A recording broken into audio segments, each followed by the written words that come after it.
안녕하세요. 방송을 시청해주시는 독자 여러분, 시청자 여러분, 반갑습니다. 예. 오늘 제가 다뤄볼 주제는요, 이슬람입니다. 이슬람.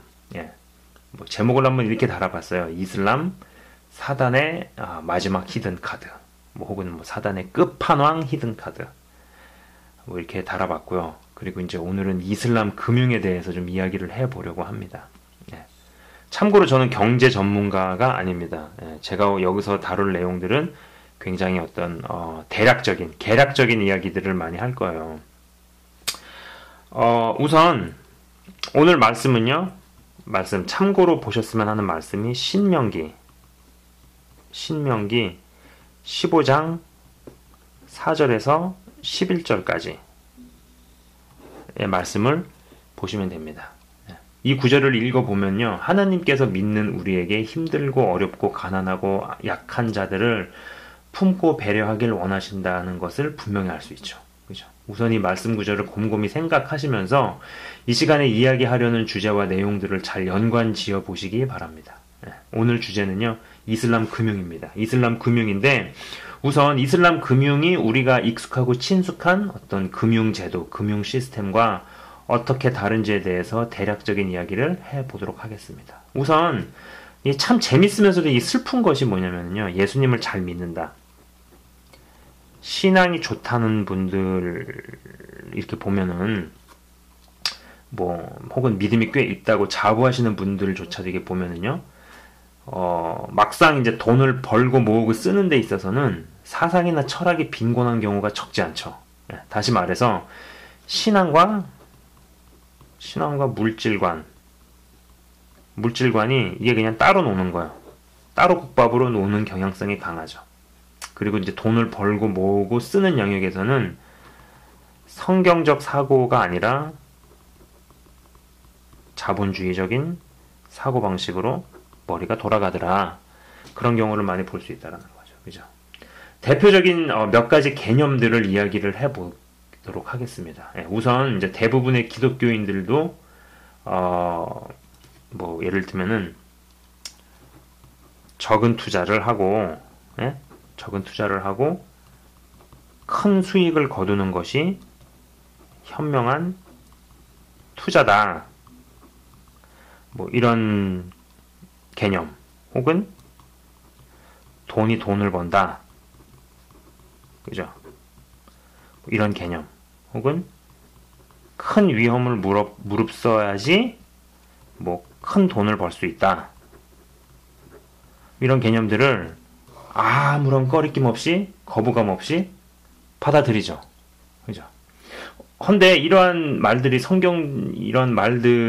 성경적으로 걸러본 적이 있는지 혹은 우리가 너무 자본주의적인 사고방식에 쩌들어 있는 것은 아닌지 우선 위에 이 말들, 이런 개념들을 가지고 이야기를 한번 해보도록 할게요. 그리고 동시에 제가 여러분에게도 몇 가지 질문들을 한번 던져보도록 하겠습니다. 여러분들도 한번 잘 생각해 보셨으면 좋겠어요. 우선 적은 투자를 하고 많이 거둔다는 말은 자본주의에서는 당연하게 받아들여지는 개념일지 모르죠. 그죠? 하지만 최소 투자로 최대 이익을 거두려다 보니까 무슨 일들이 발생을 하나요? 전 세계적으로. 그죠? 아이들이 맨발로 땡볕에서 하루에도 몇 시간씩 코코아를 채취해야 하죠. 그죠? 그 외에도 목화 농장이라든지 아니면은 커피 농장에서 노동력 착취 내지는 인권 유린이 버젓하게 당연히 일어나죠. 예. 또 뭐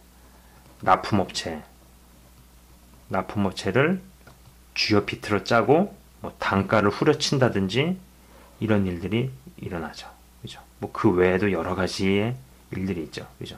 이러한 과정으로 인해서 돈을 많이 벌게 되고 나서 하나님께서 주시는 물질 축복을 받았다라고 이야기한다면 몇몇 소수에게 큰 물질이 돌아가기 위해서 다수를 유린 어가 비틀어 짜고 나서 하나님께서 큰 물질 축복을 주셨다고 이야기하는 것에 대해서 그게 과연 성경적으로 어떻게 받아들여야 될지 한번 생각을 해보신 적이 있으신가요? 그죠?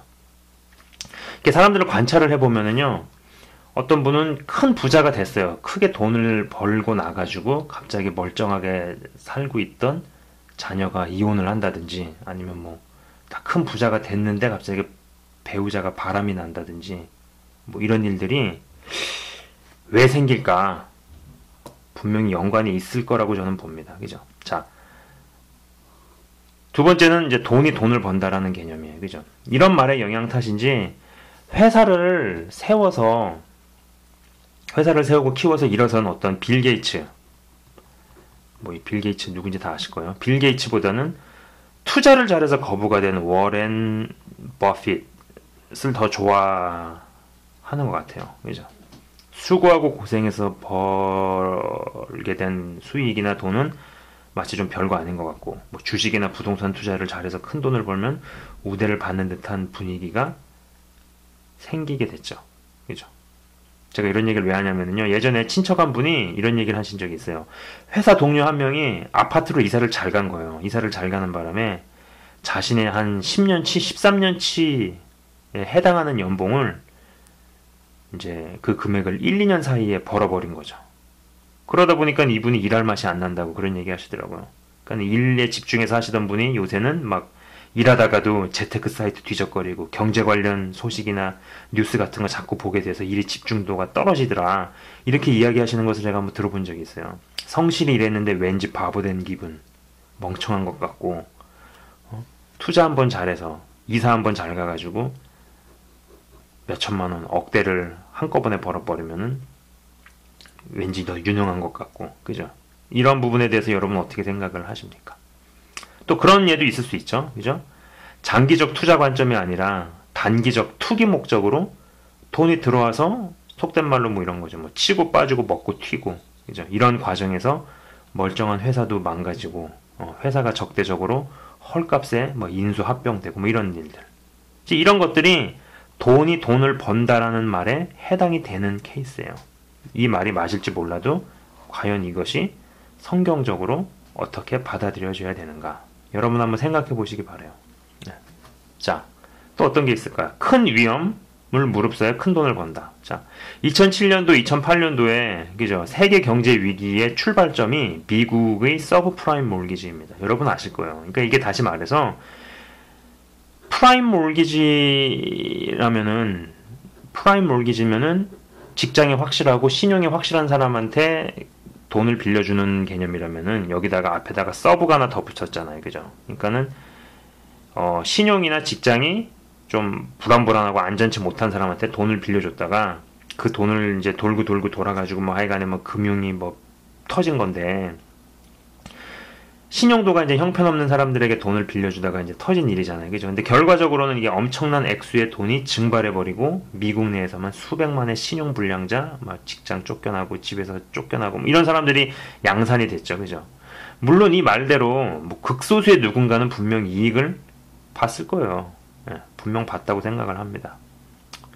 하지만 어마어마한 숫자의 사람들은 막대한 피해를 봤죠. 그죠? 큰 위험을 무릅써야 큰 돈을 번다는 게 사실 어떤 면에서 보면은 저는 이렇게 들리는 거예요. 누군가를 큰 위험 속으로 집어넣어버리고 몰아넣고 소수의 다른 이들이 큰 돈을 번다가 정말 맞는 말은 아닌가 이렇게 생각을 해봅니다. 그죠?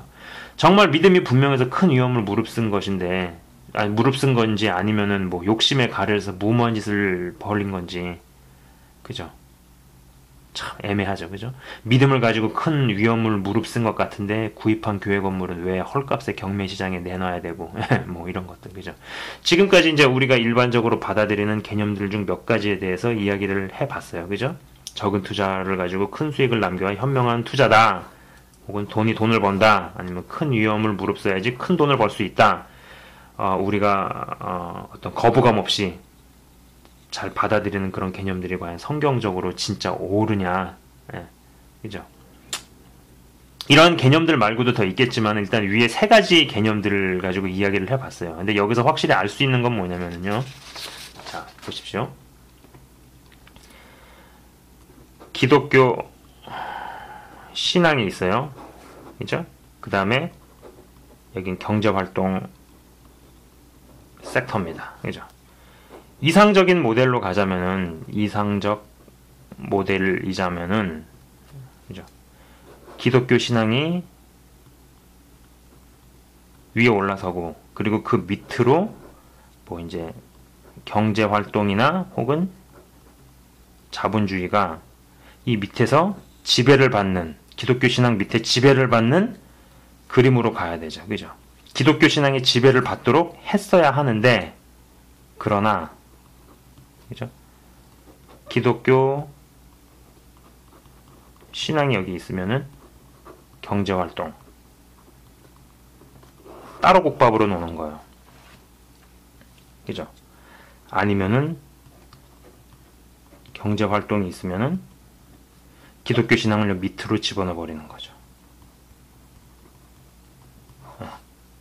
이런 구조로 많이들 가죠. 그죠?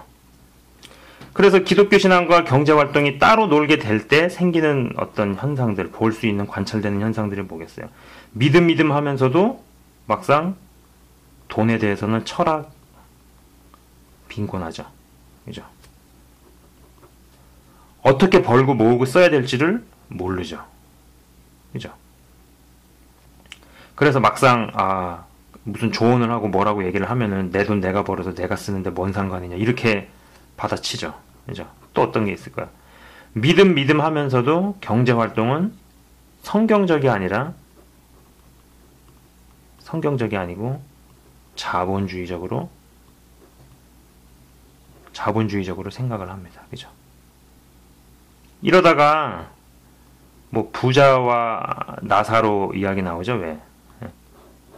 그 얘기 속에 부자같이 될 수도 있는 거죠. 그죠? 자, 이런 경우에는요. 경제활동 밑으로 기독교 신앙을 집어넣게 되면 어떤 일들이 발생을 하느냐 이거죠. 성경 구절들이 경제활동 및 자본주의를 정당화시키는 구조로 가죠.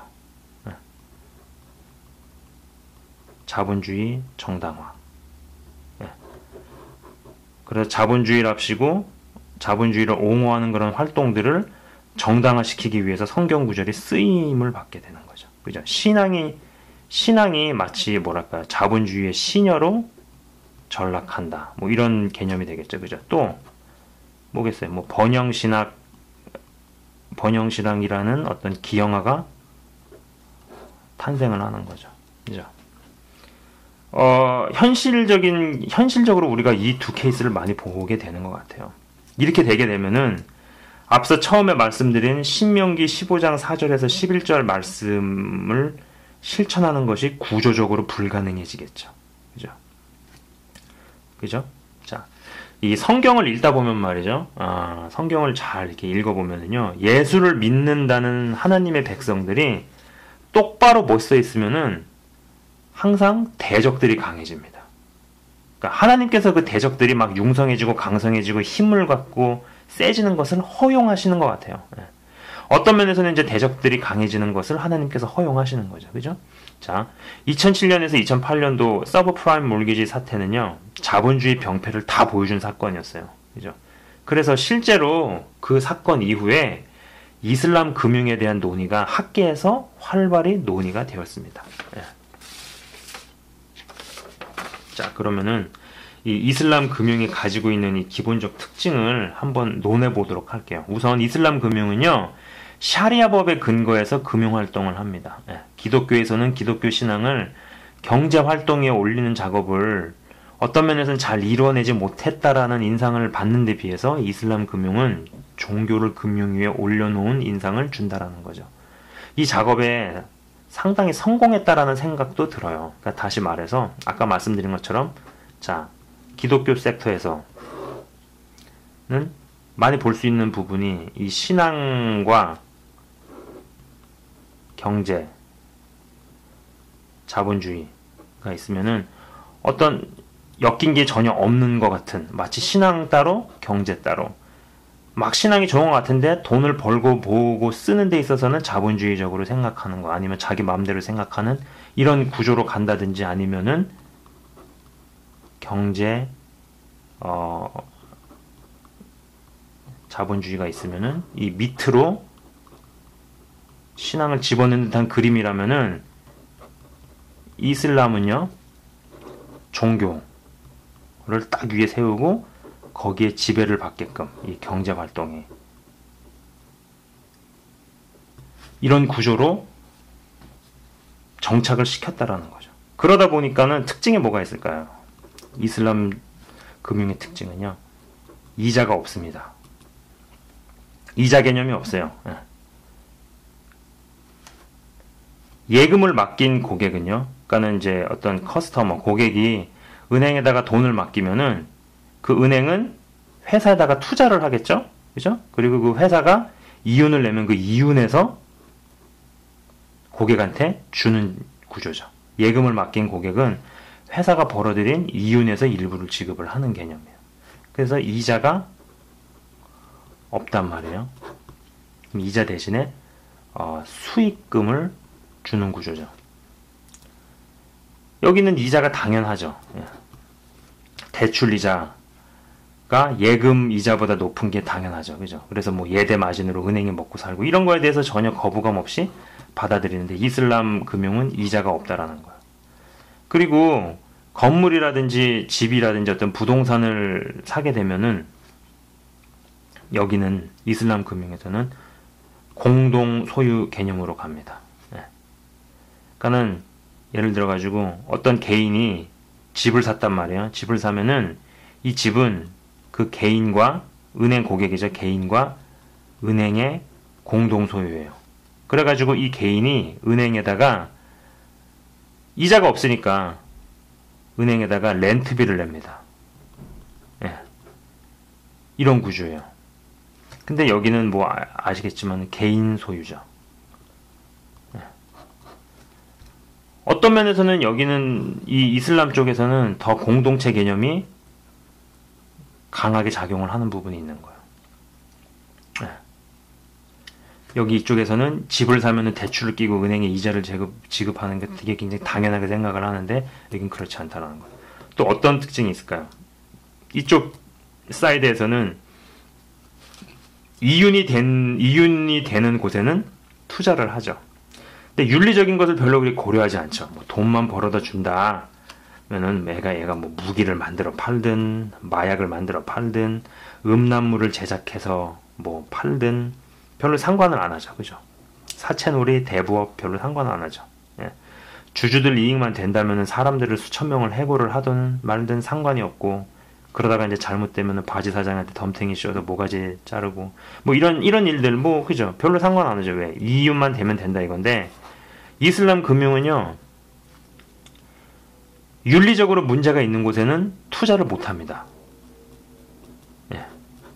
윤리적으로 문제가 있는 곳에는 투자를 불허해요. 그래서 뭐 술을 만들어 판다? 아니면 뭐 도박, 마약, 뭐 이런 쪽에는 투자를 못 하게 되어 있어요. 그죠? 그래서 그렇다 보니까 어떤 면에서는 기존의 금융 시스템보다 훨씬 더 윤리적이다. 이런 이야기까지 나오고 있는 거예요. 그죠? 이거는 굉장히 대략적인 설명입니다. 저는 뭐 이슬람 금융의 전문가는 아닌데, 제가 재작년이구나. 그러니까 이슬람과 기독교와 이슬람이라는 수업을 들었을 때 이제 이슬람 금융에 대해서 페이퍼를 좀 쓴 게 있거든요. 그래서 그때 그런 문헌들과 자료를 가지고 대략적인 이야기를 지금 하고 있는 거예요. 자, 앞서서 이야기했듯이 기독교 신앙이 물질관을 장악하는데 잘하지 못했지만 이슬람은 기독교 쪽보다 잘한 것이 아닌가라는 생각도 듭니다. 그죠? 제가 이번 방송 준비하면서 이 문헌들을 좀 다시 봤어요. 아까 말씀드린 것처럼 이제 기독교와 이슬람 수업을 들었다 그랬잖아요. 그죠? 그때 이제 그 논문, 저널 아티클들을 좀 다시 한번 읽어봤는데, 그때 이제 그 문헌들 중에 표현에 뭐가 있냐면은, 글귀가 뭐가 있냐면은, 이슬람 은행을 방문하면은 은행이라기보다는 또 다른 회당에 온 느낌을 받는다라는 대목을 다시 읽어봤거든요. 그 부분을 읽으면서 어쩜 이런 부분은 기독교인들이 제대로 못 해낸 부분이라는 생각도 좀 들더라고요. 그죠? 예수를 믿는다 하면서 말씀대로 못 살면 불신자이면서도 기독교인보다 더 바르고 윤리적인 사람에게 하나님께서 기회를 주시는 거는 아닌가, 뭐 이런 생각도 드는 거죠. 그죠? 그래서 그렇기 때문에 가난한 자들에게 자신의 재산을 나누면서 공산운동을 일으킨 호치민에게 베트남이 공산화되게끔 허락하신 건 아닌가. 어쩜 예수를 믿는다 하면서도 말씀대로 못 사는 사람들을 간디가 우습게 본 것은 아닌가. 간이 튀어서 우습게 본 게 아니고 예. 자기 재산을 팔아가면서 테러 운동을 일으킨 오사마 빈라덴에게 미국이 고생하게끔 놔두신 것은 아닌가. 예. 믿는다 하면서 결정적인 순간에 불신자보다 못한 도덕 및 윤리관을 보일 때 과연 그들은 우리를 어떻게 생각할까? 뭐 이런 부분을 한번 생각을 해보게 되는 거죠. 그죠? 부디 우리의 신앙이 우리가 이제 삶 속에서 하는 모든 경제, 사회 및 모든 영역에 확실하고 분명하게 장악을 해서 대적이 우리보다 절대로 강해지지 못하는 것은 물론 대적 또한 진리의 길로 이끌 수 있기를 진심으로 바라봅니다. 예. 아까 말씀드린 것처럼 기독교 신앙이 우리의 모든 영역을 다 지배하는 구조로 가야 되는 거죠. 예. 특히 이제 물질 같은 거, 물질관. 이게 안 되었기 때문에 이슬람의 금융이 강성해진 것이 아닌가 이런 생각을 해보는 거죠. 그죠? 예, 오늘 이야기는 여기서 마치도록 하려고 합니다. 예, 시청해 주셔서 감사드리고요. 이슬람에 대해서 좀 계속 좀 올려보려고 해요. 여러분 한번 잘 생각해 보시는 귀한 시간 됐으면 좋겠습니다. 예, 시청해 주셔서 감사합니다.